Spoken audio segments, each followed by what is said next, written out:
da matéria, quando ele fala do ouro, que é aquele ouro que fica, aquele ouro que não levamos. Então fazemos planos para começar um curso novo, para entrar na academia, começar aquela dieta. Não tem nada, não tem nenhum problema com isso. Não tem nenhum problema com isso. Aliás, isso é muito justo. Temos que cuidar sim do nosso corpo, é um templo do nosso espírito, temos que cuidar muito bem dele. Temos que cuidar do nosso intelecto. O intelecto, ele engendra o progresso moral. Então vem o intelecto e depois o progresso moral. Então tudo isso é muito válido. Mas normalmente nos esquecemos desse ouro intransferível que Emmanuel nos trouxe nessa página. Quantas vezes fazemos planos para a nossa melhora moral? Esse é mais difícil. Esse temos um pouquinho mais de preguiça. Às vezes é necessário que a vida nos empurre um pouquinho. E o meio que a vida, na maioria das vezes, encontra de nos empurrar é justamente através da dor. Temos a possibilidade de aprender através do amor, mas normalmente somos preguiçosos. E aí vem a amiga dor para nos dar uma empurradinha, nos colocar no eixo ou naquilo, muitas vezes, que até programamos para nós mesmos, mas quando chegamos aqui, falamos assim: não, eu não dou conta disso não sei porque Deus colocou isso no meu caminho, porque não vai dar certo isso não. Então vem a vida e nos traz a amiga dor para nos auxiliar. E eu estava pensando, a Gleise me facultou um tema livre. É bom quando temos um tema livre, ao mesmo tempo é uma preocupação, porque não sabemos do que vamos falar.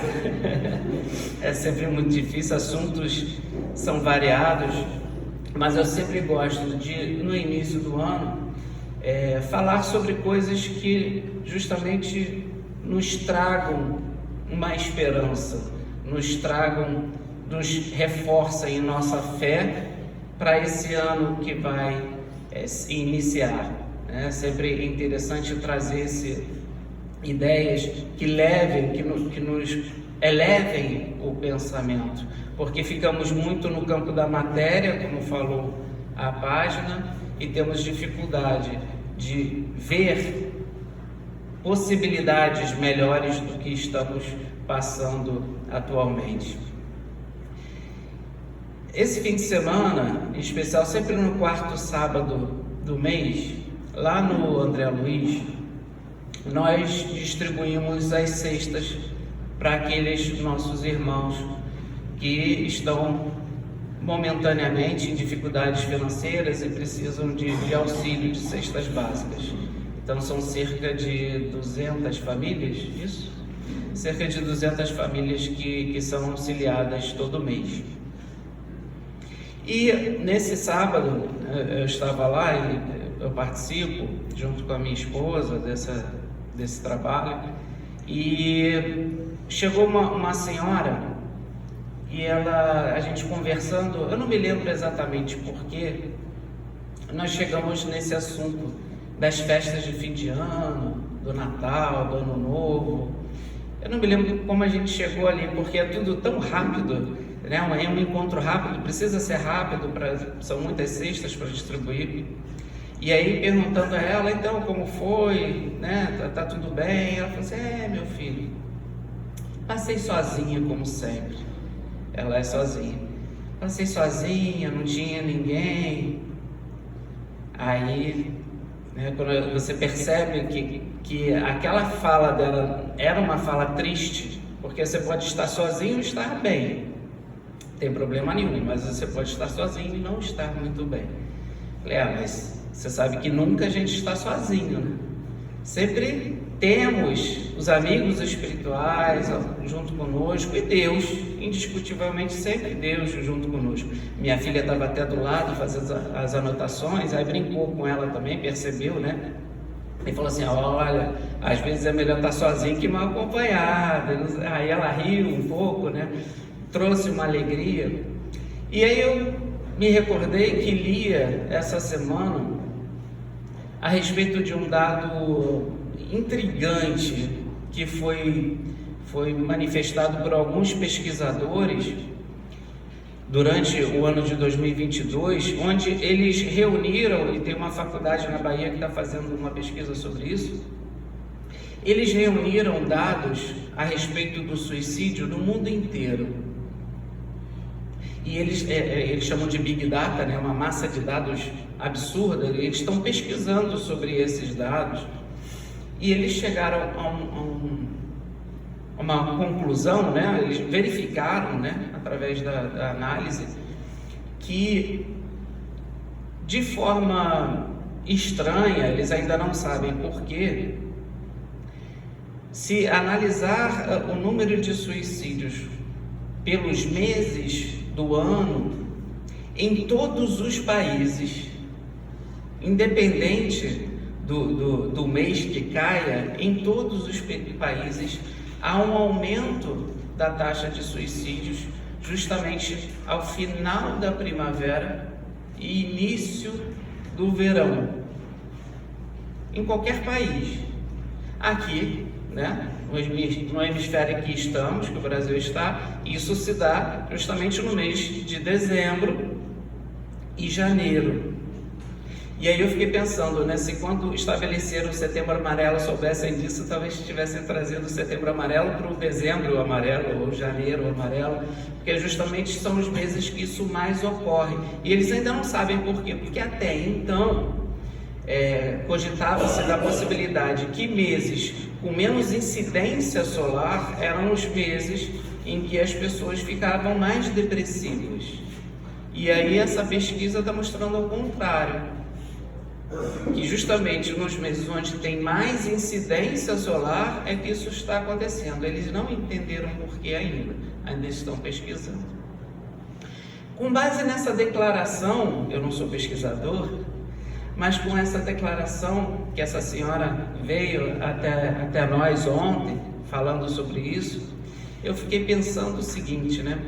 Quantas vezes nós, diante de uma alegria da maioria, nós nos deprimimos mais ainda, porque quando já estamos numa situação difícil, se está todo mundo ruim, nós meio que nos conformamos. Mas diante da alegria da maioria, e isso acontece justamente nas festas, né? Aqui no nosso hemisfério de Natal, de Ano Novo, e em outros lugares é justamente onde se colocam as férias escolares, onde todo mundo sai dos seus lares para ver o sol. Então talvez essa choque com a realidade da felicidade de alguns deprima ainda mais aqueles que estejam passando por dificuldades. E daí a importância desses meses, acredito eu, de dezembro e janeiro, nós termos mais cuidado conosco mesmo, aqueles que não estão passando por uma situação boa no momento, e aqueles que estão bem, o olhar para o outro, o cuidado com o outro, ficar mais atento com o outro. E aí, para esse nosso encontro de hoje, então eu trouxe uma página de Emmanuel, que justamente nos traz essa perspectiva de que Deus está sempre conosco, em todos os momentos. Então essa página é do livro Irmão, e que se chama Deus Bem-vindo, justamente o título da nossa palestra, onde Emmanuel nós vamos perceber a delicadeza de Emmanuel ao se colocar no lugar do outro, mas também trazendo esperanças.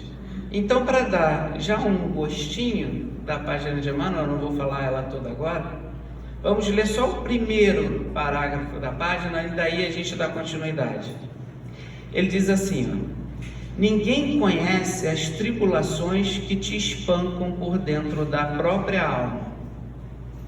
Observas-te no ápice da resistência e em muitas ocasiões te inclinas para a ideia de deserção. Entretanto, insiste no cultivo da paciência um tanto mais e resguarda-te nos deveres que a divina providência te confiou. Deus vem vindo.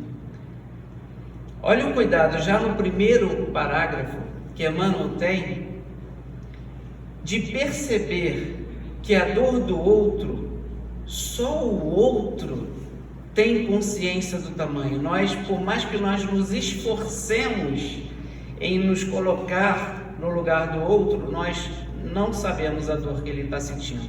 E é por conta disso que muitas vezes até desprezamos essa dor, porque cada um sente de uma forma. Então, para nós, às vezes, a dor do outro, a gente olha e fala assim: nossa, isso é só uma unha encravada, para que esse desespero todo? Mas para o outro, essa unha encravada tem um peso muito grande. Da mesma forma que, se olharmos para nós, uma outra situação tem um peso que para aquele não vai ter. Então, o quanto temos que respeitar a dor do outro, isso para nós às vezes é muito difícil. Primeiro de compreender e depois de respeitar, porque a gente acha que, olha, está sofrendo de bobeira, tanta gente está sofrendo tão mais que isso, essa pessoa está desesperada por conta disso. Mas é o momento dele, é a dificuldade dele. Cada um sofre justamente aquilo que precisa aprender, porque a lei não é de sofrimento, a lei é de amor e de aprendizado. Mas quando precisamos, temos uma dificuldade em algum campo, por exemplo, se temos dificuldade no campo financeiro, ou seja, temos medo de não termos dinheiro, somos apegados muito ao dinheiro, justamente a prova vem ali, para que possamos romper esse medo. Se temos dificuldade em olhar para o outro, a prova vem ali. É um familiar nosso, é um amigo que tem uma dificuldade e que nós somos atingidos diretamente por essa dificuldade e precisamos nos envolver. Então, a prova está ali. Então, a lei é sempre de aprendizado e cada um, então, tem as suas necessidades próprias. Precisa se colocar no lugar do outro, né? Mas todos nós sempre temos essa companhia e é isso que muitas vezes nos esquecemos e que Emmanuel está trazendo. Sempre temos Deus conosco. Em todos os momentos, Deus está conosco, mas quando estamos passando por essa dificuldade, muitas vezes nos esquecemos disso. E temos que lembrar não só a nós mesmos, quanto àqueles que vêm nos auxiliar, ou nos auxiliar, pedir a nossa ajuda. Aqueles que vêm pedir a nossa ajuda, nós também temos que fazer essa lembrança. Porque dentro do cristianismo, nós já aprendemos isso, lá no Evangelho de João, capítulo 4, se eu não me engano, João nos diz: estamos mergulhados em Deus e Deus está em nós.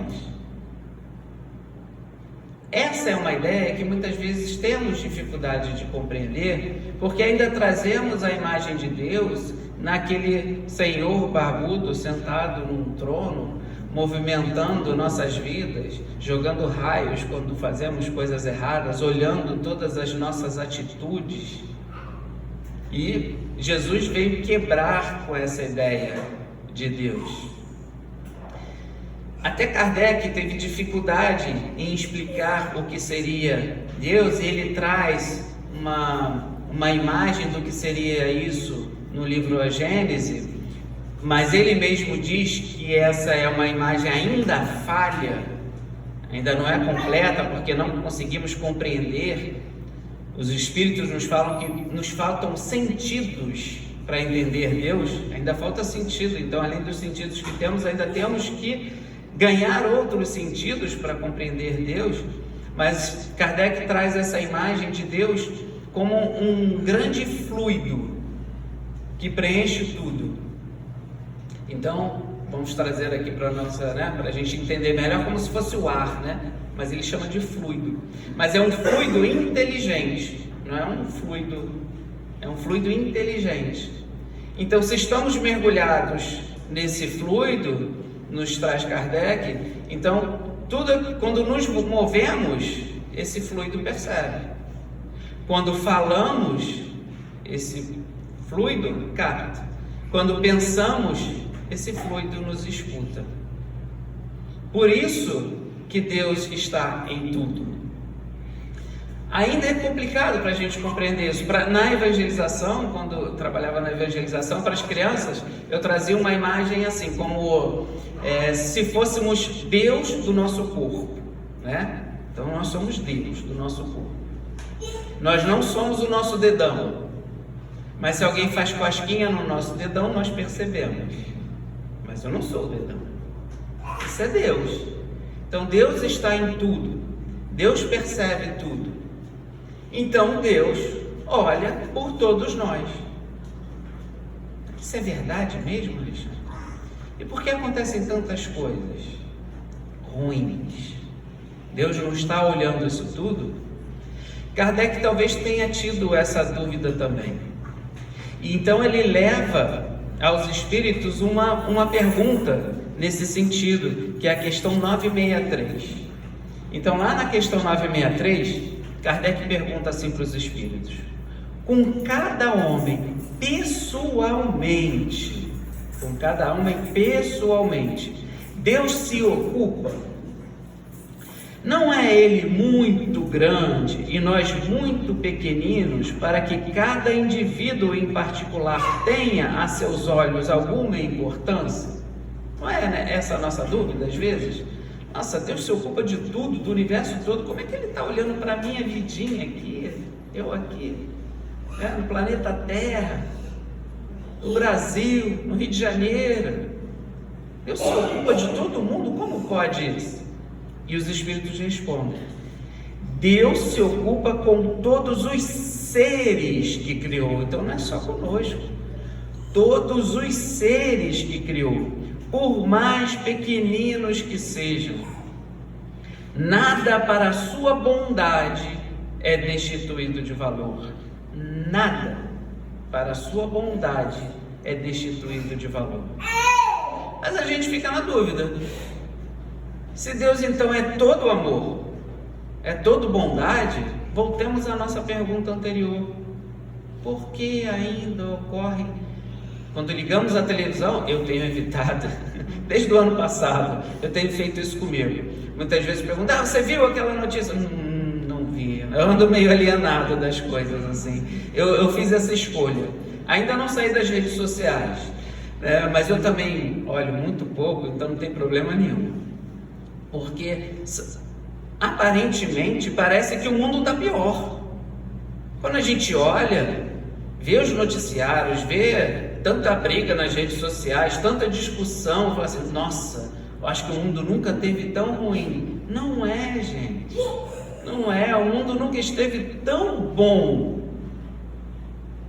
Basta, quando eu fico imaginando, gente, Idade Média, a gente lá, né, jogava as nossas necessidades pela janela, não tinha banho. Eu não consigo ficar um dia sem tomar banho, às vezes tomo 2, 3, eu fico imaginando isso, né?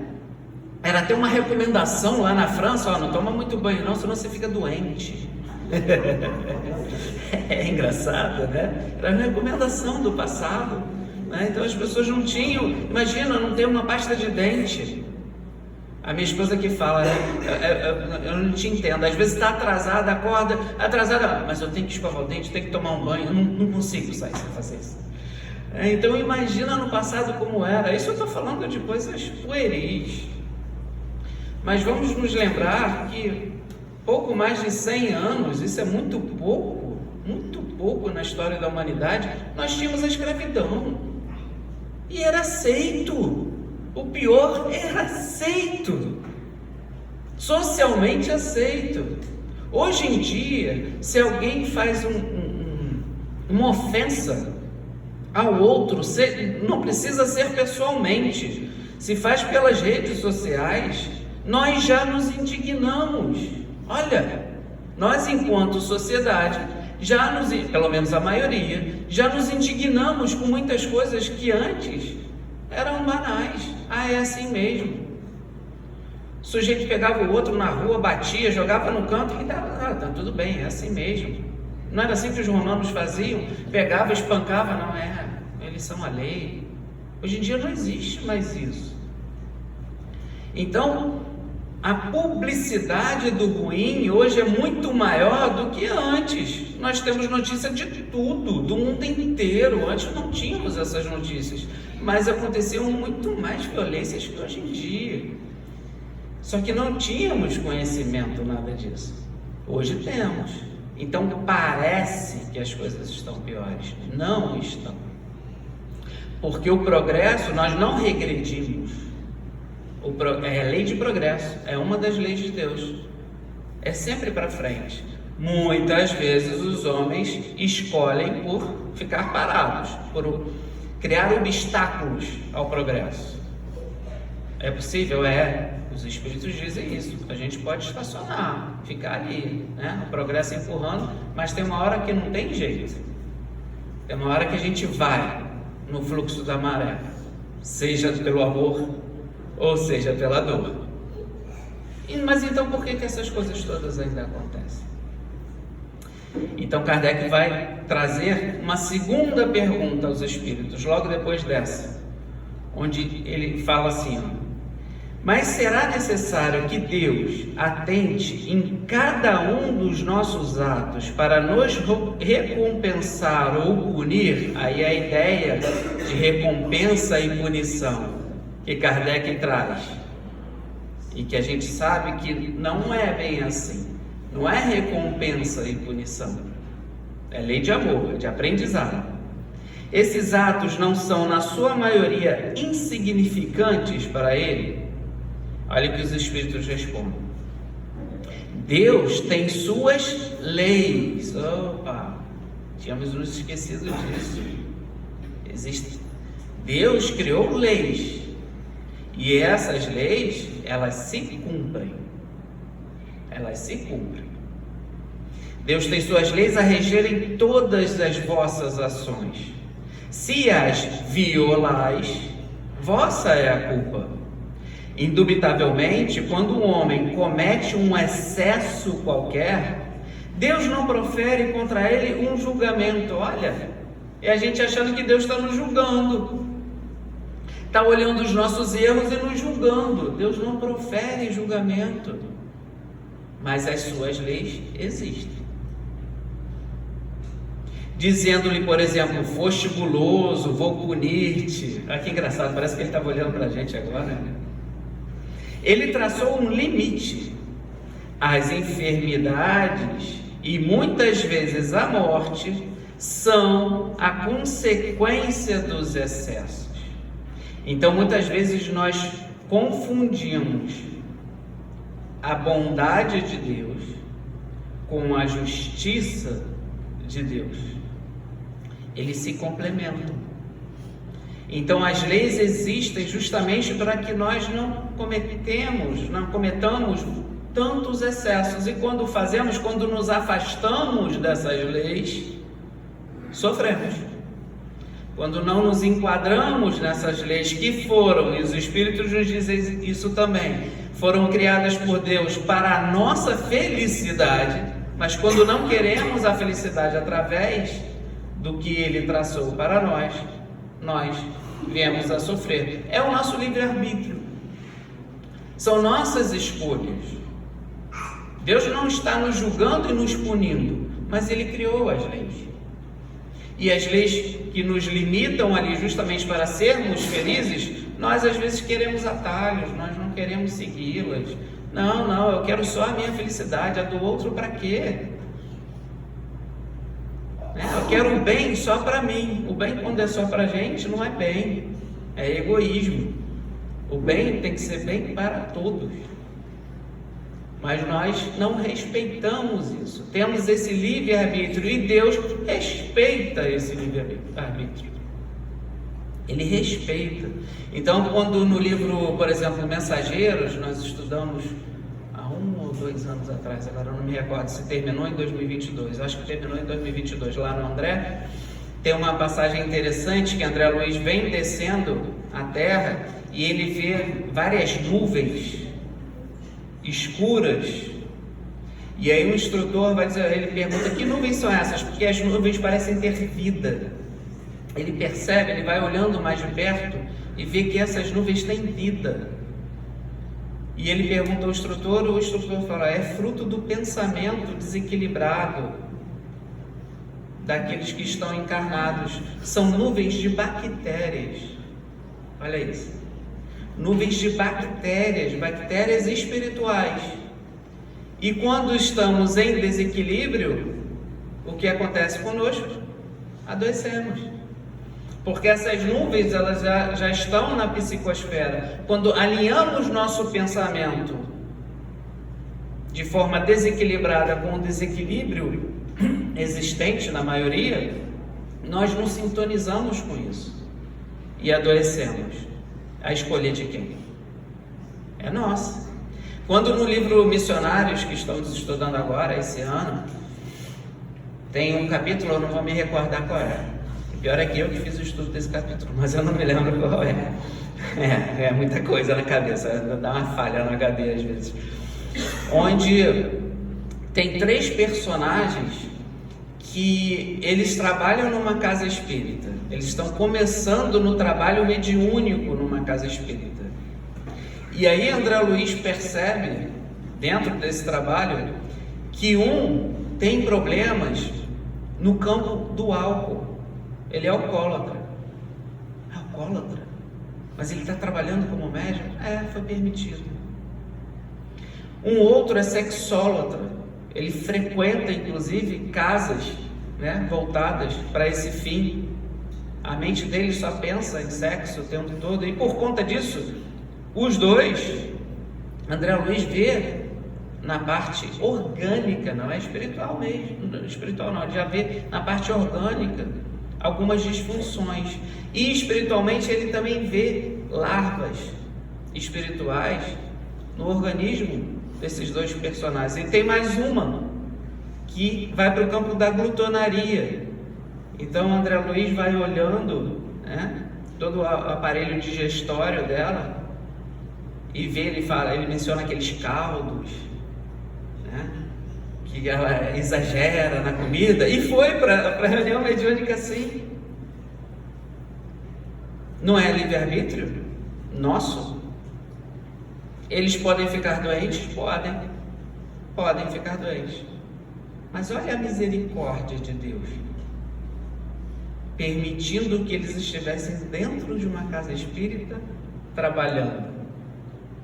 Se Deus fosse esse julgador, ele ia falar assim, não, você não pode ficar aqui. Não é isso? Mas existe a misericórdia de Deus. E os amigos espirituais que estão ali com André se espanta disso. Ele fala, não, André, eles estão aqui para aprender. Eles não são melhores que ninguém. E aqui eles têm a oportunidade de, dentro da doutrina, mudarem a si próprios. Então, não tem problema nenhum. É lógico que eles só prejudicam a eles mesmos. Toda a faculdade mediúnica é prejudicada? Eles falam. É complicado. Dá trabalho para a espiritualidade? Dá muito trabalho para a espiritualidade. Muito trabalho. Mas, quando num corpo mediúnico, a gente tem que entender que a ajuda dentro de uma reunião mediúnica não é somente para os espíritos que vêm. Não. A espiritualidade faz num trabalho, ela é econômica. Num trabalho ela dá 2 tacadas em uma. Ela ajuda ali os médiuns que ali estão, que precisam muito ajuda, como aqueles que estão vindo. A ajuda ali é mútua. Eles poderiam auxiliar os espíritos sem aquele corpo mediúnico, até poderiam também, mas melhor com o corpo mediúnico, porque ajuda nos 2 campos. Aqueles que ali estão escutando as histórias dos espíritos, onde eles faliram, tem a oportunidade, vejam só, de aprender pelo amor, de perceber aonde eles faliram e falaram assim: aqui eu preciso me melhorar. Então a ajuda é nos dois campos. Então percebam que tem a questão do livre-arbítrio. É lógico, aí só vou fazer um parênteses, isso é sempre importante, porque muitas vezes a gente justifica algumas coisas, assim, mas a gente não tem o livre-arbítrio? Calma. O livre-arbítrio Deus respeita o nosso livre-arbítrio de acordo com o nosso nível consciencial. Que é depender do nosso nível consciencial, se a gente não tem consciência sobre tudo que estamos fazendo, o quanto estamos fazendo mal a outro ou a nós mesmos, tem uma hora que ele corta esse livre-arbítrio. O livre-arbítrio não é tão livre assim, não. Nosso livre-arbítrio hoje, no planeta de prova e expiação, é como um peixinho dentro de um aquário. Nós ainda não estamos no mar. Basta ver no livro dos médiuns, quando Kardec traz um espírito que era conhecido deles. O espírito vem com uma caixinha de rapé na mão. Ele se apresenta com uma caixinha de rapé porque ele fazia uso do rapé quando estava encarnado. E aí Kardec pergunta, o espírito São Luís é que está orientando Kardec nessa reunião. E ele pergunta então ao espírito São Luís, aí ele veio com uma caixinha de rapé, se ele quisesse, ele poderia materializar essa caixinha? E São Luís diz, sim, poderia materializar. Tem essa capacidade. A gente vê isso, né? As reuniões de materialização, elas findaram, mas, por exemplo, lá no Grupo André Luiz nós temos, né? Não sei se a Gleise já teve a oportunidade de ver, um pequeno acervo das coisas que foram materializadas na época que havia materializações lá. Então tem um pequeno acervo, mas essas reuniões findaram. Mas São Luís vai dizer então que é possível sim essa materialização. E aí Kardec pergunta, e é possível ter rapé ali dentro? Sim.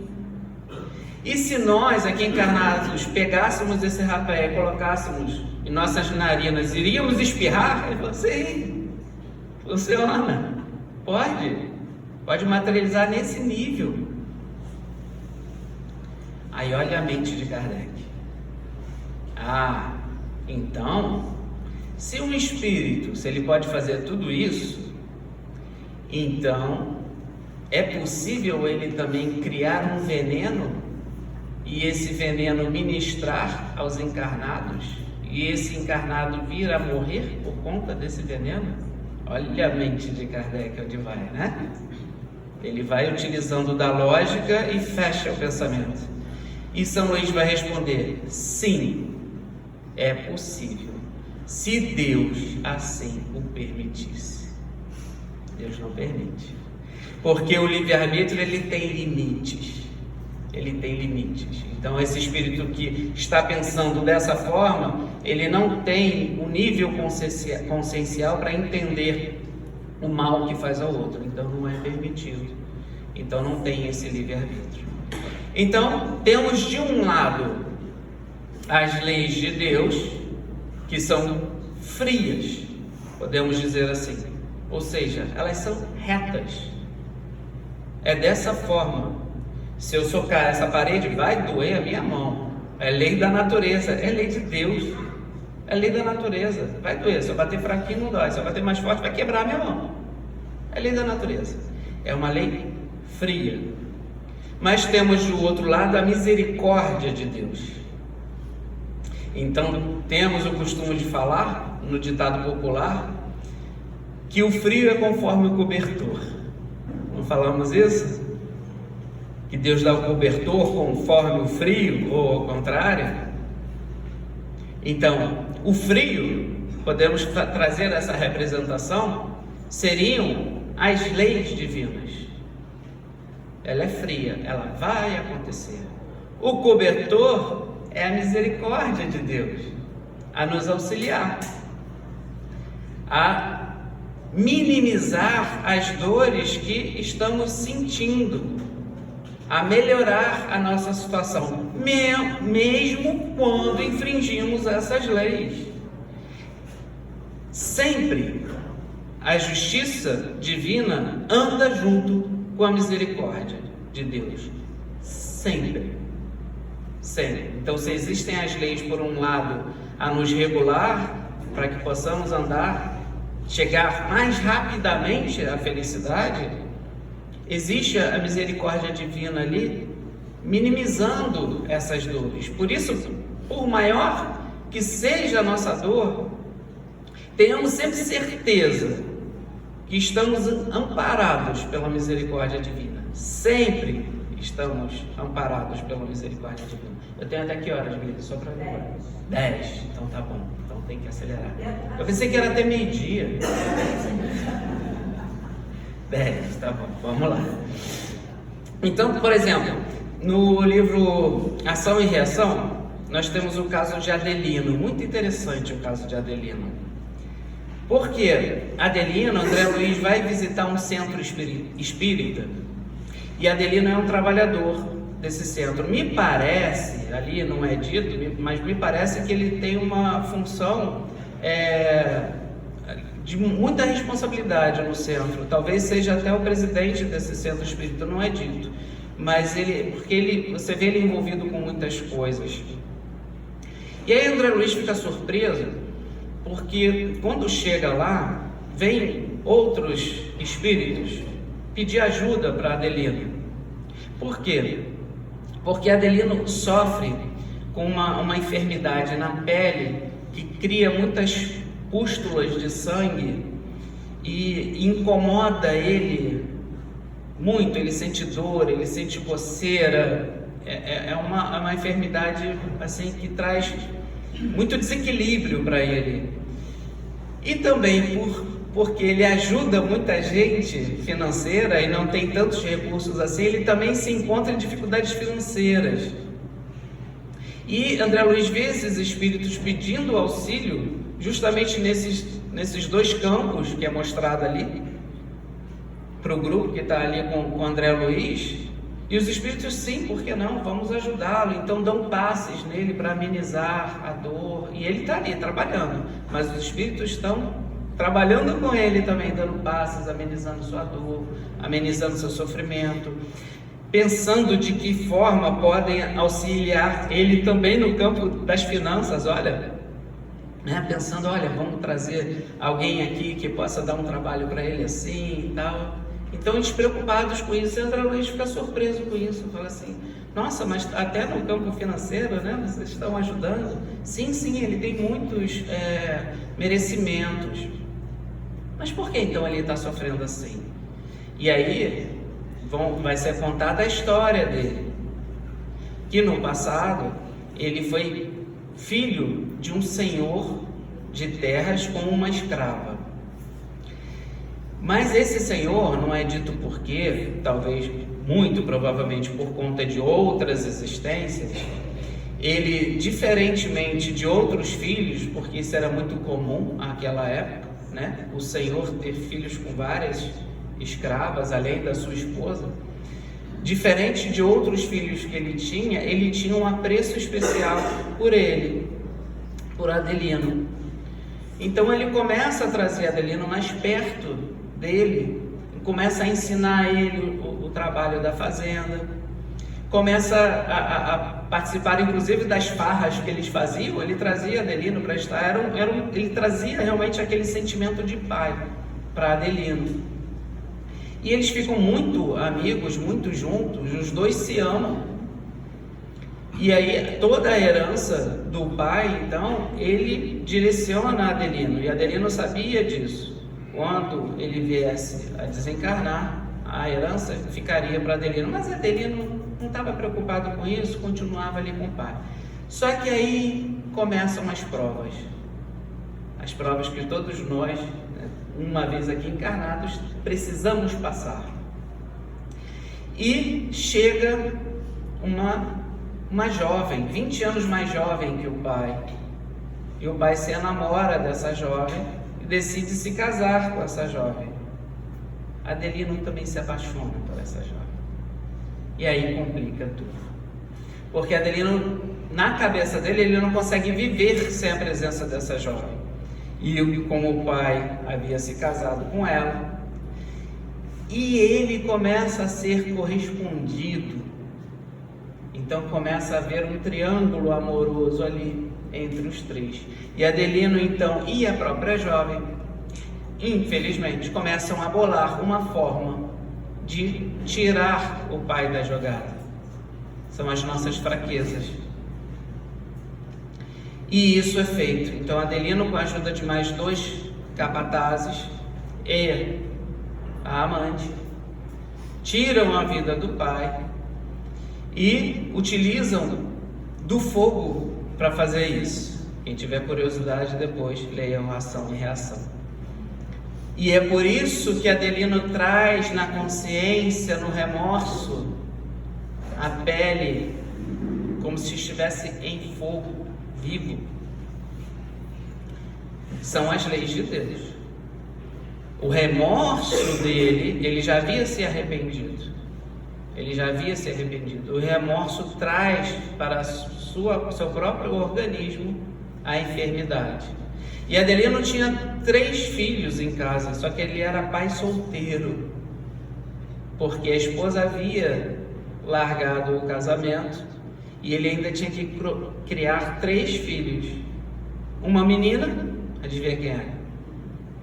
E mais 2 meninos, adivinha quem era? Os 2 capatazes. E justamente a sua própria amante do passado, que agora vem na condição de filho para que ele pudesse cuidar, amar verdadeiramente aqueles 3. Mas olha a justiça divina e a misericórdia de Deus para amenizar essas dores. Druso vai falar no próprio livro Ação e Reação que essa é uma dor que a maioria de nós tem num planeta de provas e expiações, que é a dor, justamente a dor expiação. É a dor que passamos por conta da nossa fuga das leis naturais, das leis divinas.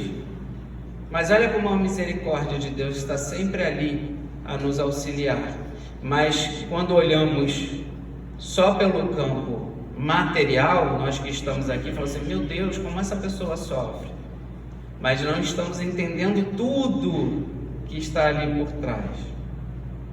Então essa é a maioria das dores que nos acontece é essa dor expiação. Que é diferente, por exemplo, quando o Druso vai nos trazer um outro tipo de dor, que é a dor evolução. Essa dor expiação vem de dentro para fora. Então vem do nosso arrependimento, vem do nosso remorso, vem daquilo que precisamos nos alinhar, nos ajustar com a justiça divina. Mas não tem só essa dor. Então, muitos processos que também visualizamos e acreditamos ser dor devido a uma expiação, não são. Porque também tem a dor evolução que Druso vai nos trazer. O que eu estou tentando trazer aqui é a nossa visão material, que nós não conseguimos vislumbrar o todo. Porque na dor evolução, ela vem de fora para dentro. Nós não temos dívida alguma, mas às vezes passamos por algumas dificuldades. Muitas vezes são nossas escolhas. Nós escolhemos aquilo ali para nos melhorar um pouquinho mais. Então, eu não sei quem já leu, por exemplo, o livro Renúncia, onde tem a personagem que é um dos livros que eu mais gosto, está na minha prateleira dos top 10 dos livros espíritas, está ali. É difícil até escolher, porque os livros da Ivone ocupam os primeiros lugares, mas eu gosto muito de Renúncia também. E no livro Renúncia, Alcione é uma personagem que sofre muito encarnada aqui. Se começamos a ler a partir do 2º, 3º capítulo, não lemos o 1º capítulo, a gente pensa assim, nossa, Alcione jogou pedra na cruz, botou chiclete ali no pé da cruz, não é possível. Como é que ela está sofrendo assim, gente? Não é possível um negócio desse. Se começamos a ler o livro do início, do primeiro capítulo, vamos ver que Alcione é um espírito muito elevado. Não precisava mais encarnar aqui na Terra. Não precisava. Aliás, ela nem estava aqui. Ela estava numa outra constelação. Ela estava em Sírios. Sabe o que ela estava fazendo lá? Sabe qual era o trabalho dela? Ela estava cuidando da harmonia musical, resolvendo alguns problemas de harmonia musical para que espíritos elevados pudessem trazer para a Terra uma música melhor. Olha isso.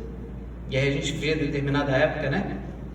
Como vieram espíritos assim, musicalmente nós não tivemos mais, não apareceram mais de tal grandeza, Mozart, Tchaikovsky, Beethoven e tantos outros, né? Justamente solucionando esse problema da harmonia musical, que era um grupo de trabalho de Alcione.